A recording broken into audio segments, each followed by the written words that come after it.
खुदा च तुहाडी सलामती होवे। मैं नवीद मसीह, तीसरा महीना ते 15 तरीक बरोज़ इतवार हर दफ़ा असी संडे वाला दिन जिहड़ा अपने बजुर्गों नाल गुजारने हैं।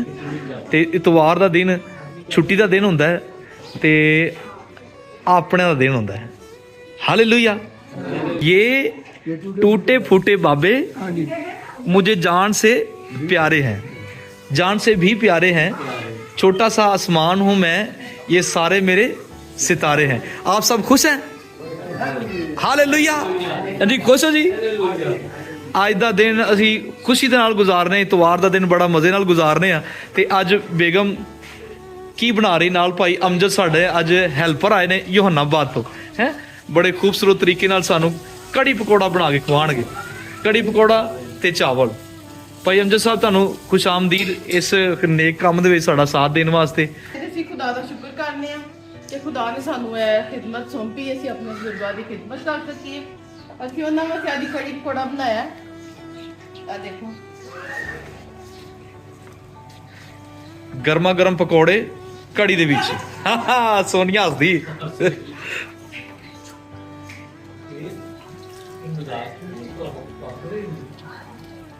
ਹਰ ਰੋਜ਼ ਸਾਡਾ ਐਨੇ ਮਕਦਾਰ 'ਚ ਹੀ ਖਾਣਾ ਤਿਆਰ ਹੁੰਦਾ ਹੈ। ਲੇਕਿਨ ਇੱਕ ਇਤਵਾਰ ਦਾ ਦਿਨ ਬੜਾ ਇੱਕ ਅਹਿਮ ਦਿਨ ਹੁੰਦਾ ਵੇ ਕਿ ਅਸੀਂ ਆਪਣੇ ਬਜ਼ੁਰਗਾਂ ਨਾਲ ਗੁਜ਼ਾਰ ਸਕੀਏ।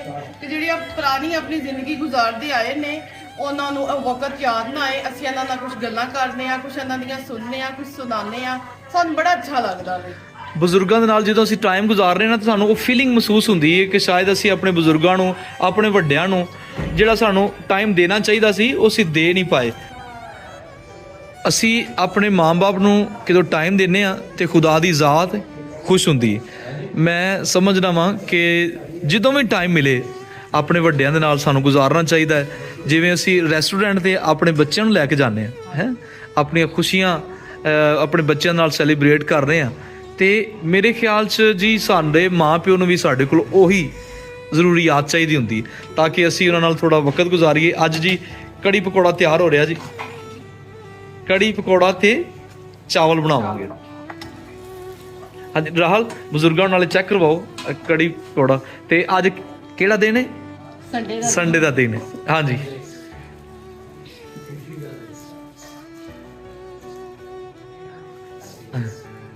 ਅੱਜ ਟਾਈਮ ਹੋ ਰਿਹਾ ਹੈ ਦੁਪਹਿਰ ਦੇ 2 ਦਾ ਤੇ ਹੁਣ ਅਸੀਂ ਆਪਣੇ ਬਜ਼ੁਰਗਾਂ ਨੂੰ ਖੁਸ਼ ਕਰਨ ਦੀ ਕੋਸ਼ਿਸ਼ ਕਰ ਰਹੇ ਹਾਂ ਲਜ਼ੀਜ਼ ਖਾਣਿਆਂ ਨਾਲ ਜਾਂ ਥੋੜਾ ਟਾਈਮ ਦੇ ਕੇ। ਸਾਨੂੰ ਚਾਹੀਦਾ ਸੀ ਕਿ ਅਸੀਂ ਜਦੋਂ ਸਾਡੇ ਮਾਂ-ਪਿਓ ਨੂੰ ਜ਼ਰੂਰਤ ਸੀ ਉਦੋਂ ਟਾਈਮ ਦਿੰਦੇ, ਲੇਕਿਨ ਅਸੀਂ ਉਹ ਟਾਈਮ ਦੇ ਨਹੀਂ ਪਾਏ।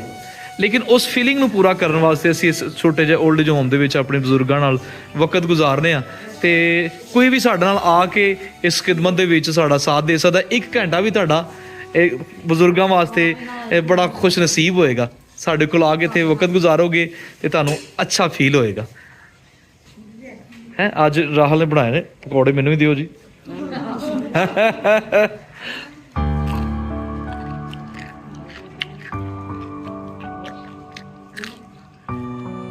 बोल सोनिया मजेदार ने हैं? बाइबल च लिखिਆ है मैं भुखा सा तुसी मैनू खाना खवाया है, मैं प्यासा सा तुसी मैनू पानी पिलाया, मैं परदेसी सा तुसी मैनू अपने घर च उतारिया। रास्तबाज लोगों ने कहा कि असी कदी तेरे नाल इंज कीता नहीं। ਉਹਨਾਂ ਨੂੰ ਜਵਾਬ ਮਿਲਿਆ ਕਿ ਜਦੋਂ ਤੁਸੀਂ ਇਹਨਾਂ ਛੋਟਿਆਂ ਵਿੱਚੋਂ ਕਿਸੇ ਇੱਕ ਦੇ ਨਾਲ ਕਰਦੇ ਹੋ ਤੇ ਉਹ ਨਹੀਂ ਸਣੇਗੇ ਬਲਕਿ ਮੈਂ ਸਾਂ। ਅਸੀਂ ਉਸ ਕਲਾਮ ਨੂੰ, ਉਸ ਖਿਦਮਤ ਨੂੰ ਲੈ ਕੇ ਚੱਲ ਰਹੇ ਹਾਂ। ਛੋਟਾ ਸਾਂਦਾ ਬੰਦ ਰੋਡ ਲਾਹੌਰ ਦੇ ਅਸੀਂ ਰਹਿਣ ਵਾਲੇ ਹਾਂ ਕਿ ਜਦੋਂ ਵੀ ਤੁਸੀਂ ਆ ਕੇ ਆਪਣਾ ਵਕਤ ਸਾਨੂੰ ਦੇ ਸਕਦੇ ਹੋ, ਬਜ਼ੁਰਗਾਂ ਨੂੰ ਦੇ ਸਕਦੇ ਹੋ, ਆਪਣੇ ਬਜ਼ੁਰਗਾਂ ਦੇ ਨਾਲ ਆਪਣਿਆਂ ਦਾ ਅਹਿਸਾਸ ਤੇ ਉਹ ਫੀਲਿੰਗ ਨੂੰ ਪੂਰਾ ਕਰ ਸਕਦੇ ਹੋ। ਇਹ ਬਾਤ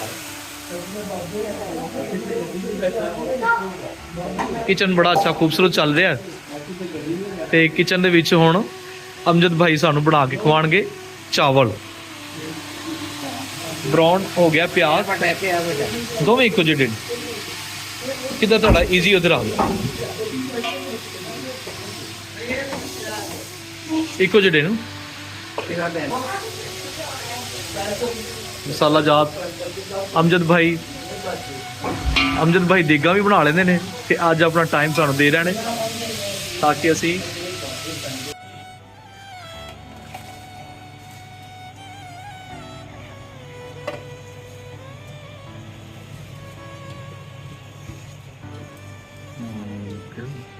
ਜ਼ੀਰਾ ਪਾ ਕੇ ਟਮਾਟਰ ਪਾ ਕੇ ਕੁਝ ਖੜੇ ਮਸਾਲੇ ਬਣਾ ਕੇ अमजद भाई ने चावल बना लेते ने कड़ी बनाई है क्या बात है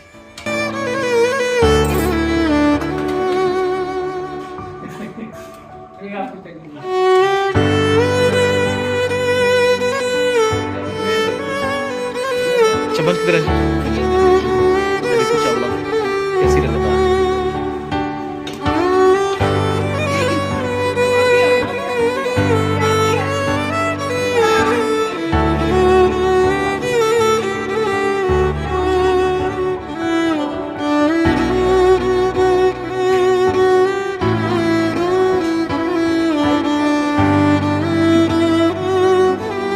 सुनिए जरा बुरकी लगा के दस कैसा लग गया जाकेदार जरा दे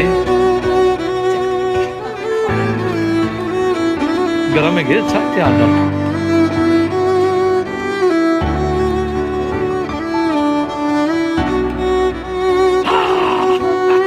आज ये देखिए रौनक देखिए